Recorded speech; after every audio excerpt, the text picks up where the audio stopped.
Today we are going to talk about these topics. Number 1, the value of good conversation. Number 2, the X factor. Number 3, save your relationship with a romantic getaway. Number 4, the meaning of a single rose. Number 5, 4 rules to transform a long-distance love on the internet into a normal relationship. Number 6, frugal romantic weekend getaway for you and your spouse. Number 7, the mirror of relationships. Number 1, one of the biggest privileges we have as humans is the ability to communicate with one another in deep and meaningful ways. No other living creatures have the ability to relate with one another on the level that humans do. While there are many ways that we experience depth in relationship, few things are as significant and powerful in our search for connection as good conversation. If you think about it, it is quite amazing that humans have the ability to grow up in entirely separate households, cities and sometimes cultures, and still be able to have intelligent and meaningful conversation with one another. A child born in the center of London and a child born in the middle of nowhere in Canada could meet and share a conversation, because they both have the ability to communicate in the same language. Amazing. Because the ability to communicate in depth with other humans is one of our most distinguished privileges, we should never take that ability for granted. Instead, we should do all we can to increase our ability to have good conversation with the people around us. Think about all of the opportunities you have each day to engage another human being in conversation. You can talk to rocks, trees, or your favorite stuffed animal for as long as you want and you will never get a response. Saying something as simple as hello to another person can elicit a response. One of the best ways to get good at conversation with other people is simply to practice. Take every opportunity that presents itself to learn the art of making good conversation with other people. Start by saying hello to the people you pass on the street. Ask the person who is checking you out at the grocery store or the teller at the bank how they are doing, and ask if they are enjoying their day. Learn to respond with more than just one word when someone asks you a question. You will be surprised at how quickly you learn about conversation by doing small things such as these. One of the things that is necessary for getting good at conversation is to really care about people and the things that they care about. It will be much easier to have a good conversation with someone if you are engaged and really caring about the things they are saying. There is nothing worse than trying to carry on conversation with someone that is disinterested in it. So commit to asking people questions that you really want to know the answers to, and you'll be a step ahead when it comes to making great conversation. The ability to have good conversation is valuable because it is unique to humans. Enjoy the privilege you have to learn from others and to share wisdom with them by getting good at conversation. Number 2, organizing a party can be a stressful affair. Organizing catering, venue, entertainments etc. coupled with the stress of formulating a strategy that will get all of your fashionably late friends to the venue at roughly the same time is often more of a trial than we expect. I have cryptic little numbers marked in my address book next to certain names which allow me to keep tabs on roughly how late each friend is likely to be. Hence, if the party begins at 8 o'clock sharp, Rita gets told 7, Rick 7:30 and Pam, who is known for a certain excess enthusiasm, 8.15. Even with the best laid plans, you can still be reasonably sure that at any medium-sized social event, a portion of your friends will show up late and drunk. Another contingent will show up too early, proceed to empty the bar of house gin, and be busy acting like foaming degenerates by the time your respectable aunt from Colchester arrives, and still more will set out from their respective homes only to be distracted by shiny things, delayed by clueless minicab drivers, arrested, press-ganged into the Navy, or otherwise waylaid in fantastic and barely believable ways. Meanwhile, the caterers forget to provide a vegetarian option, the venue's lighting develops an unexpected fault, leaving the party to continue by the light of candles and or neon strip lights, and the band shows up minutes before the venue closes with a 2-stringed guitar and a dented sousaphone. You can probably tell by now that I've organized some interesting parties in the past, but, kidding aside, the aforementioned stresses pale into insignificance when compared to the tortuous process of drawing up the guest list. Now, this doesn't seem like it ought to be the most stressful aspect of a social event or even in the top 5, but start to factor in past and present relationships between your friends and a can of worms starts to creak open. Of course, the easiest solution is to simply ignore all concerns of social politics and trust that your friends are mature enough to deal with things amongst themselves. If you do this, you're either extremely lucky or a fool. Picture this scenario: Jim and Jane, both good friends of yours, were seeing each other for 2 years. They split up 4 months ago because Jim experienced some commitment issues over moving in with Jane. Jim is now going out with Jenny, who happened to be looking for a flat when they got together about a month ago. Jenny moved in with Jim temporarily while she looked for a new place, and has been there ever since. Meanwhile, Jane has started casually seeing John, another good friend who you've all known for years. Jane has issues with Jim, and has quite publicly expressed her desire to scratch Jenny's eyes out with a rake. Jim resents the fact that his old friend John is dating his former lover, and John is thoroughly bemused by the whole affair. Now, I don't know about you, but my head's spinning just looking at that last paragraph, and the last thing I feel like doing is worrying about whether to invite Jim and Jenny, Jane and John, Jenny and John, or just invite all four in the vain hope that they'll somehow sort it in civil fashion amongst themselves. And so, dear reader, I shall leave you to sort out this mess. Answers on a postcard, please. Number 3. If the cliché familiarity breeds contempt is starting to take shape in your relationship, then you might want to try a quick and easy relationship fixer. Get you and your significant other to go to a romantic getaway that will surely get you in the mood for some much-needed quality time. Here are some great romantic getaway hotspots that you and your honey can hightail to even for just the weekend. 1. Jersey Shore, New Jersey. New Jersey, highly known for its beachy glitz, is the place to go for couples who love to go clubbing all night long while spending their days in luxurious long-sanded beaches. Down-and-out couples will get a chance to enjoy and relax themselves and hopefully even bond with the various great beaches and fast-paced casino action. A recent addition to the many wonderful attractions in Jersey Shore is the Vegas-worthy Borgata Hotel Casino and Spa, whose presence has surely livened up the whole Jersey Shore area. A quick insider tip from Jersey Shore is that bands from the '80s have always been headlining the shows at Atlantic City. Try checking out Ticketmaster on what's available during your visit there. 2. Lake Tahoe, California. For nature-tripping couples, a great weekend getaway will be in Lake Tahoe in California, wherein you will surely get to experience nature's best. From the most pristine lake that you will ever see in your whole life to the most picturesque mountains, nature-loving couples will surely get a kick out of this whole romantic getaway. Also, when you start looking for other Lake Tahoe attractions, you can start going around this adorable little town or enjoy a bit of gambling at their fantastic casinos. The hippest resort in Lake Tahoe is the Mammoth Mountain, especially in the fall, wherein you will surely feel like having the place all to yourselves since the skiers who frequent Lake Tahoe would not be arriving till winter. 3. Montelego Village, Nevada. Considered to be too cool for Las Vegas, Montelego Village in Nevada is actually only 17 miles from the world-famous Strip. But unlike Vegas, the atmosphere here in Montelego Village is a lot more laid back and completely the opposite of the fast-paced scene that you will find in Las Vegas.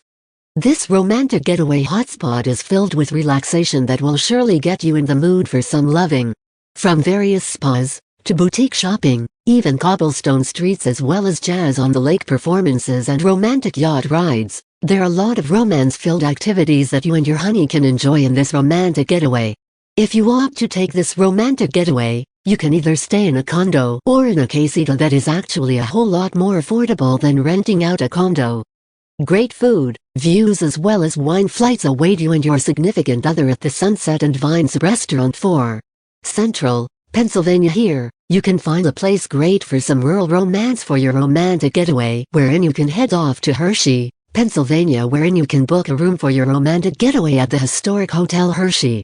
You and your loved one can enjoy various chocolate-themed body treatments at the newly renovated spa at the Hotel Hershey, as well as cocoa-infused entrees at the Hotel Hershey's restaurant. You can also relive your childhood at this romantic getaway by taking fun rides at the Hershey Park. An insider tip for those who are thinking of going on a romantic getaway at Central, Pennsylvania: you can take a highly interesting trip to Dutch country that is home of Pennsylvania's Amish community and is only a 30-minute drive away from Hotel Hershey. 5. Saugatuck, Michigan. For a coastal cool romantic getaway, head off to Saugatuck, Michigan, wherein you can find nestled on the shores of Lake Michigan as well as the Kalamazoo River this great romantic getaway resort town. This is exactly the perfect place wherein the two of you can just mellow down for a couple of days to enjoy the vintage charm of this charming little resort town. From an unusual collection of galleries to various restaurants and shops as well as the top-rated beaches in the United States, there is really a lot of things that you can do in Saugatuck during your romantic getaway here. Also, Saugatuck, Michigan is considered as the bed and breakfast capital of the Midwest, so expect some good old homey hospitality from the locals. A good time to stop by Saugatuck is during the month of October, where anyone and your loved one can have a few brewskis during Oktoberfest. Number 4. Many feelings can be expressed by flowers, and this nonverbal language is very popular nowadays. Each one of us has sent at least one message to someone with the help of a flower. Sometimes whole conversations between two lovers are spoken through flowers. The most meaningful flower of all is considered to be the red rose. A single red rose is now usually used to send a message of love. There are also many messages that can be sent through single roses, like, a single white rose is used by someone that wants to say I'm sorry to her significant other. It also has some other meanings. Since medieval times, white roses are considered to be a symbol of light, purity and innocence, so sending a single white rose may also mean that you consider that person to be pure, or that your love is very pure. A single yellow rose expresses happiness and love. Sending a single yellow rose to your half means that you are happy with your love and relationship. But be careful, because single white roses have two meanings. They can also express jealousy, so sending someone one can mean that you are jealous. The best thing to do is to attach a note to the rose, explaining exactly what you mean. A single peach rose is used to send a message of friendship to a best friend or even to a lover. A single purple rose expresses beauty. So if you want to tell someone she is beautiful, send him her a single purple rose. A single pink rose is an elegant way of thanking someone, because this is what pink roses transmit: gratitude. Finally, a single black rose says it is over. This is a way of ending a relationship, sending a single black rose together with a note. But, as mentioned before, the single red rose is considered to be the most beautiful and romantic. Even from the ancient Roman times, lovers give each other red roses. In those times, roses were the symbol of the Roman goddess Venus, the goddess of love, so ever since then a single red rose clearly states I love you. Also, the red rose petals are used to symbolize love, and to create a romantic atmosphere. They can be left to float in the bathtub, or simply spread throughout the house or near the fireplace. If your lover is away, you can add some rose petals to your letters. Red roses have been a continuous source of inspiration for artists everywhere, and thousands of paintings and poems have been written inspired by roses or by a single red rose. It has been said that a single red rose speaks volumes, so choose the finest rose and send it to someone you love now. Number 5. Let's suppose that you are meeting someone online and that person seemed to be the match of your life, but is living far away from you. Does it worth to spend your time in a long-distance relationship with this person? What if this person is really your soulmate? You may be surprised how much a relationship can grow if you work at it. If you know and apply some simple rules, your relationship can turn out to be one of the most successful and happy relationships that ever existed. Distance, combined with phone calls and writing, electronically or through regular mail, can foster an enviable intimacy which results from learning about another's qualities, values and ways of thinking, sensitivities, dreams, and aspirations. This type of intimacy can make your coming together much more special. And, as if relationships weren't complicated enough, having them across a long distance is extremely challenging. Just read the following rules and try to keep them in mind and apply them. 1. The quality of a relationship is more likely to increase if both people develop the ability to share feelings openly with each other. Do not be afraid to tell your partner what you really need and want from him or her. He or she deserves to know the truth and judge whether they can give it to you. 2. Make the relationship a high priority. Avoid canceling reunions or putting off a phone call. 3. Keep in touch daily. If large phone bills are a concern, send email, letters, cards and even faxes. And when you do make contact, don't just stick to love talk, but keep each other informed on the day-to-day aspects of your lives. This way each of you is aware of how the other is thinking, feeling and developing. Late-night talks and thoughtful letters can convey a lot of what is most important in the long term: your goals, values and dreams. 4. Be prepared to be flexible. Tell your partner of how much you think about and love him or her, and you will score some important points, making them miss you more, and you'll fill them with the constant urge to see you. But don't be possessive. Being paranoid and accusing will only grow doubts, insecurity and tension between you, and none of those will help the relationship develop successfully. If your partner truly wants to be with you, then they would not want to wait forever to have you next to her or him. As long as you both trust each other, inform one another of your personal lives, keep in touch, your relationship can turn out into a happy normal relationship. Ultimately, a fabulous relationship is your goal. Number 6. You do not need to spend a lot of money to have a romantic weekend getaway with your loved one. There are many opportunities for inexpensive weekend trips that will give you a special memory with the one you love. You may feel that if you do not spend a lot of money, you will sacrifice style and luxury, but this is not necessarily the case. Tent camping state parks that have camping facilities are a good choice as well. You can set up a tent, cook over an open fire, and gaze at the stars at night. A cooler packed with hot dogs, hamburgers and marshmallows will be an inexpensive way to create a lover's feast in the moonlight. Cabin rental. Another inexpensive option is to search for cabin rentals at local lakes or camping areas. You can bring all the supplies and food you need with you, and if you go in the off-season, you can find great rates on secluded cabins. If the cabin is on a lake, you can swim in the summer or build a nice fire to keep warm on cold winter nights. Bed and breakfast. You can find small-town bed and breakfasts that offer great amenities, wonderful food, and charming rooms for a low price. A smaller town with a quaint bed and breakfast is a great place to spend some time away from the city and share special moments with your spouse. Hotels with kitchenettes. A hotel in a nearby city with rooms containing kitchenettes are great options if you want to get away but need to stay within your budget. You can bring food with you and spend your time checking out the local places of interest, museums, and attractions. You will save a lot of money if you prepare your food yourself instead of eating out. Luxury hotels. If you prefer luxury hotels and accommodations, book a room during the off-season. You can save a considerable amount of money if you make your reservation in non-peak times, and if you book your room online, you can save even more. Early spring is normally a good time to search for cheap luxury accommodations. You can create a very special romantic getaway if you search for locations where you walk hand in hand along a river, beach, or take a hike in the mountains, and you will spend very little if you find cheap accommodations and bring your own food. Number 7. Nedra, one of my clients, was quite upset when she received an email from her friend, Roxanne, ending their friendship. The email was quite blaming, telling Nedra that she was narcissistic, selfish, and uncaring. Roxanne complained that Nedra just talked about herself and was never there for Roxanne. "You don't listen to me. You don't care about me.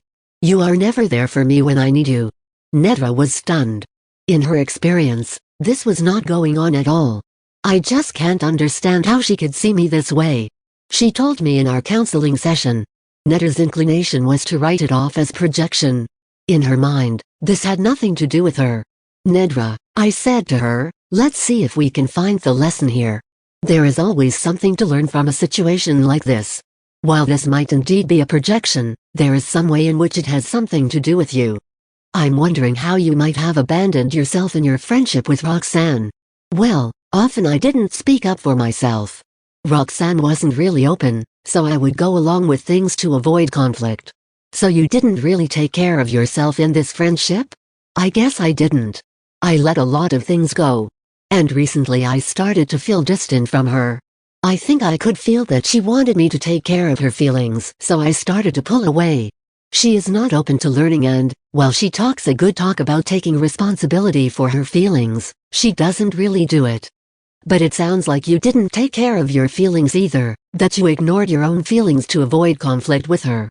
So I would like you to try something with this email you received from her. I would like you to pretend that your inner child, your feeling self, wrote it to your adult. Pretend that it is your inner child who is saying, "You don't listen to me. You don't care about me. You are never there for me when I need you." Does this make sense to you? Oh yes. I can see this. I never would have thought of it this way, but I can see that she was not taking care of her feelings, so she is blaming toward me for not taking care of her, and I was not taking care of my feelings, so I was pulling away from her. In a way, her letter to me is a gift to me. Right. You can see that you need to be going within more, paying more attention to your own feelings. It sounds like, at least in this relationship, your focus was outward instead of within. Yes, I often do this. And I can see that it never works out well. I have done the same thing in my relationships with men, and the relationships have never worked out. Okay, I'm going to start to pay more attention to my own feelings. But I'm wondering what I should do about the email? I have no idea what to say to her. I feel that I don't want to respond to her at all. Yes, I think that is appropriate. I don't see that there is anything to say. You can send her your love and your prayers and let it go. She has made it clear that she is ending the relationship and that she is not open to learning or exploring with you. So there is nothing for you to say or do. How does that feel? I actually feel relieved. I'm excited to have learned this from the letter. All my resentment is gone and I feel complete with this.